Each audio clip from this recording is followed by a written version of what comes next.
usap sa ating confidential source na in the know talaga kung anong mangyayari. Pero ito naman pong aking sasabihin ngayon, corroborated. Dahil alam naman nyo, ako'y nanggaling naman sa Kongreso rin, ng 17th Congress.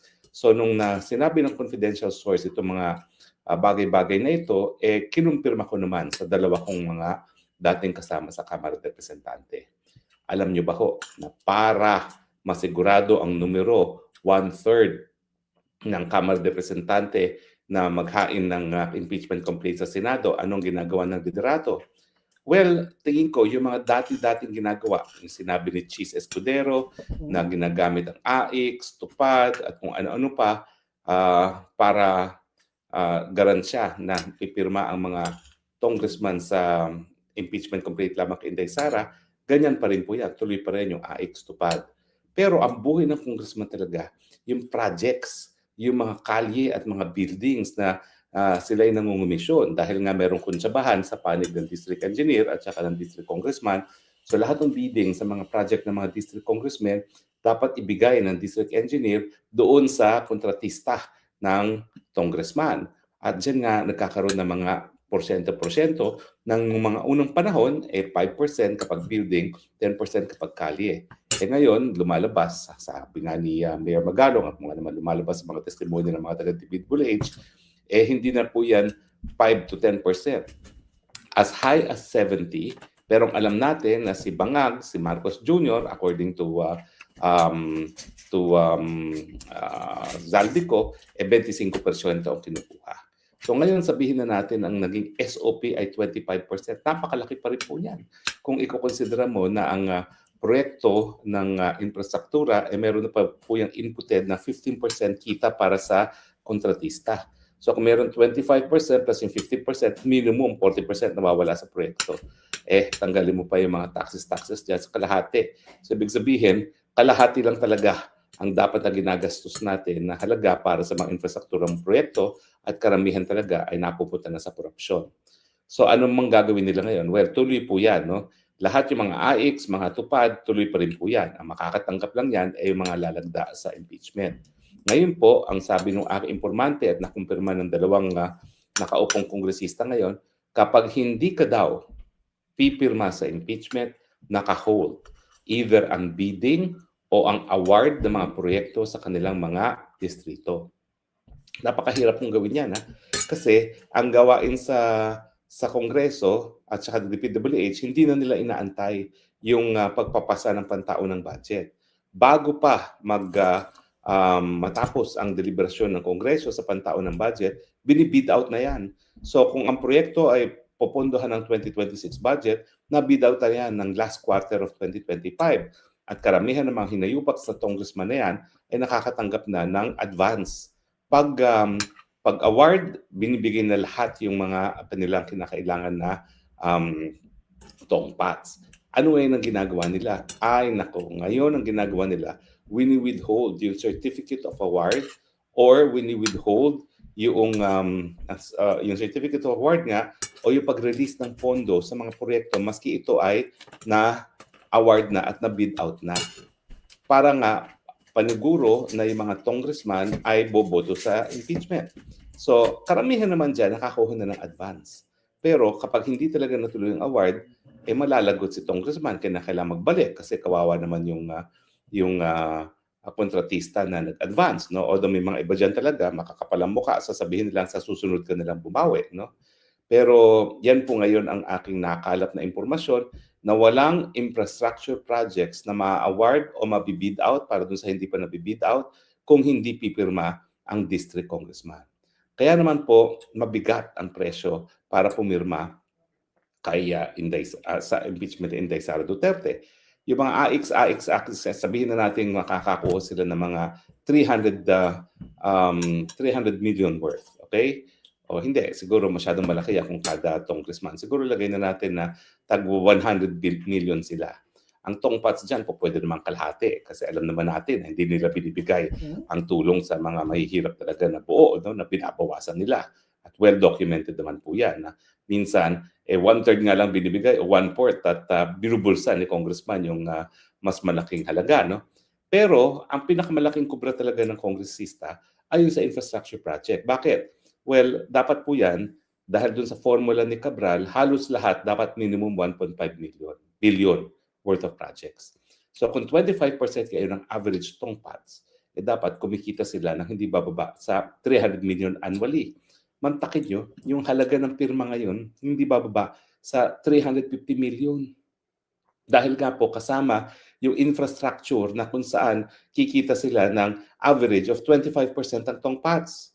At siyempre, mag-i-eleksyon na sa 2028. So kinakailangan ng inaasahan ng mga congressman, meron siyang 300 million ngayon at sa susunod na taon, kung kailan magkakaroon na ng eleksyon, 2027 na, meron pang pangalawang 300 million para makumpleto at least yung 1 billion na kita kada congressman na maski kalahati gagamitin nila para sa kanilang eleksyon kasi tubo pa sila ng kalahating bilyon kung ang kanilang kubra sa 3 taon ay 1 bilyon.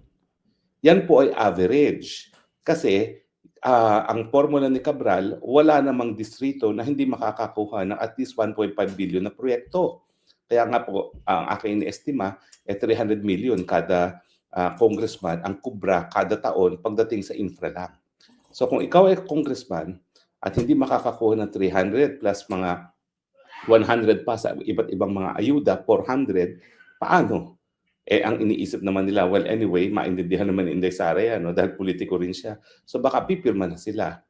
At sa katunayan, ako'y nagtataka, no? Dahil itong aking kaibigan na biyuda ni Governor Degamo na alam natin ay isa sa mga pinatay, no? Biktima ng extralegal killings na malapit at pinuntahan talaga ni Inday Sara nung namatay si Degamo. At ako mismo, nung ako'y nasa Malacanang, ako naglalapit dyan kay nasirang Governor Degamo, kay Tatay Digong.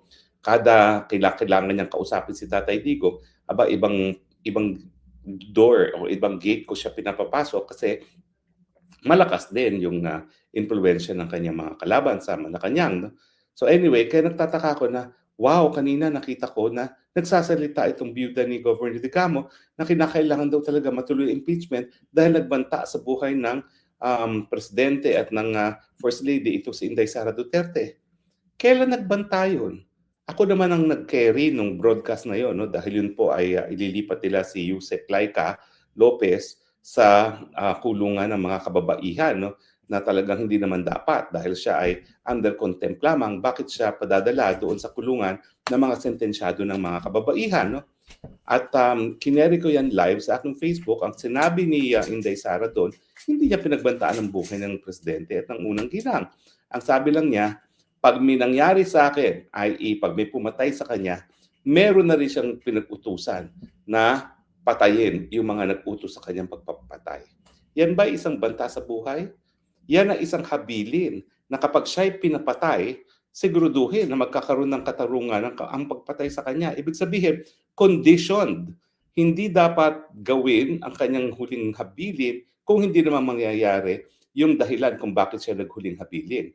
Na gagalaw lamang kung papapatay siya ng presidente at ng first lady. At ano naman ang sabi ng ating confidential informant?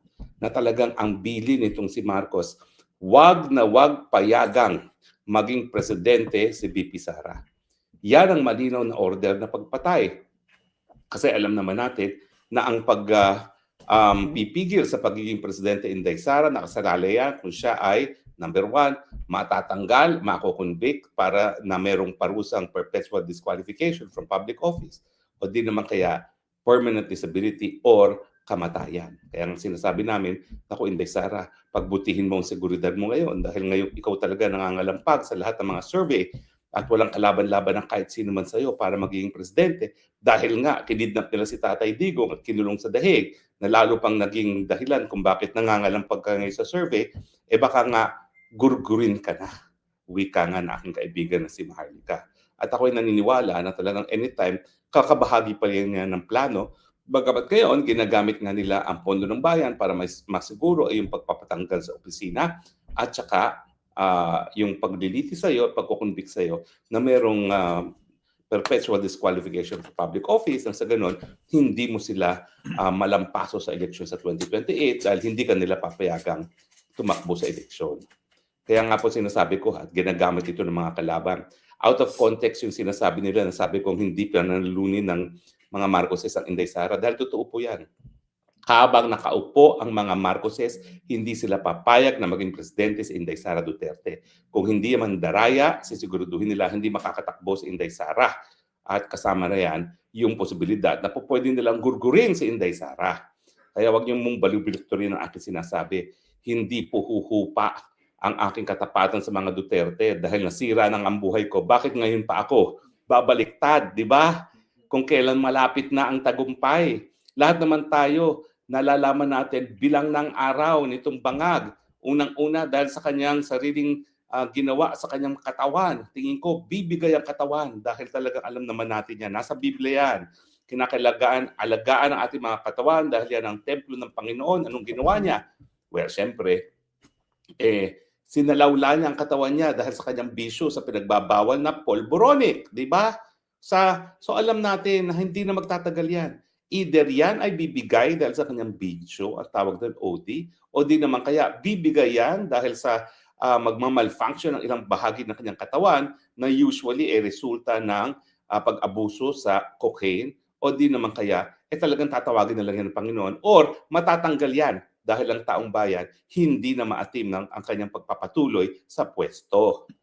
Kaya ngayon pa ba ako babaliktad? Hello! Pagtapos ng lahat ng aking pinagdaanan, magdadalawang taon na ako, malayo sa pamilya, malayo sa mahal sa buhay, walang kita, sinira ang pagkatao ng mga tarantadong mga tagawad committee. O ngayon pa ba ako babaliktad na alam ko na nandyan na ang tagumpay sa mga inape ng mga administrasyon ni Marcos.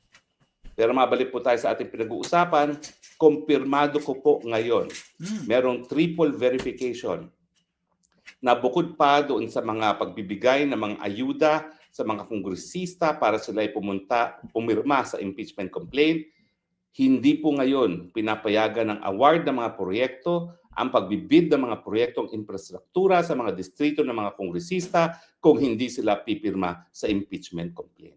Dahilan kung bakit yung ilang mga malalapit nating mga kaalyado gaya ni Congresswoman Degamo na talaga namang pinanindigan ko na dapat magkaroon ng katarungan ng kamatayan pagkamatay ng kanyang asawa, ngayon ay nagsasalita para i-impeach si Inday Sara Duterte. Ewan ko, baka naman kasi nagselos itong si Congresswoman Degamo dahil nabalitaan, sinabi ni John Vic Remulla nung minsan ay dumalaw daw itong si Inday Sara kay Arnie Teves sa kulungan at si Arnie Teves sa pinaghihinalaan. Pero kung ako naman si Degamo, sos Mariosep naman, politica is addition. Bakit pa sa panahon na alam mong ang susunod na presidente ay si Inday Sara Duterte, ngayon ka pa ilalaglag ang susunod na presidente ng Pilipinas sa pamamagitan ng pagsabi na dapat ma-impeach si Inday Sara dahil siya ay nagbigay ng banta sa buhay ng presidente na hindi naman totoo. Dahil ang pinangangalagaan niya, yung sarili niya munang buhay. Kaya siya nagbanta ng ganyan para nga maiwasan yung plano na gurgurin siya na alam naman natin ay talaga po pwedeng gawin dahil ayaw ng mga Marcoses na bumaba sa pwesto, ayaw nila na maging susunod na presidente si Inday Sara Duterte. At bago po ba kalimutan, di ba sinabi ko na, tutuluyan nila si Cheese, tutuluyan nila si Estrada, tutuluyan nila si Villanueva, 3. Tapos tutuluyan nila si Bato at saka si Go sa ICC. Ngayon naman, ginigipit ang Bilyar. Ano ibig sabihin yan? Yung 2 boto ng Bilyar.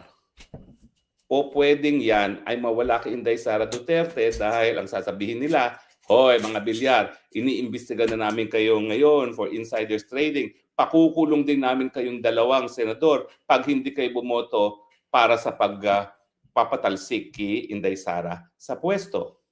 So nakikita na natin ang scheme Sa Kamara, sisiguraduhin nila na magkakaroon ng 1/3 para makarating sa Senado.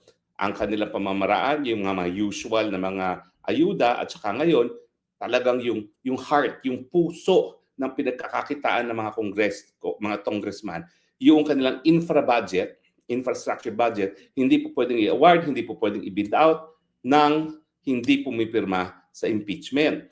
So siyempre yan ang buhay ng kongresista 2 years before election. Ang inaasahan nila yung kita nila sa infrastruktura, at least kalahati, gagastusin nila muli para pambili ng boto.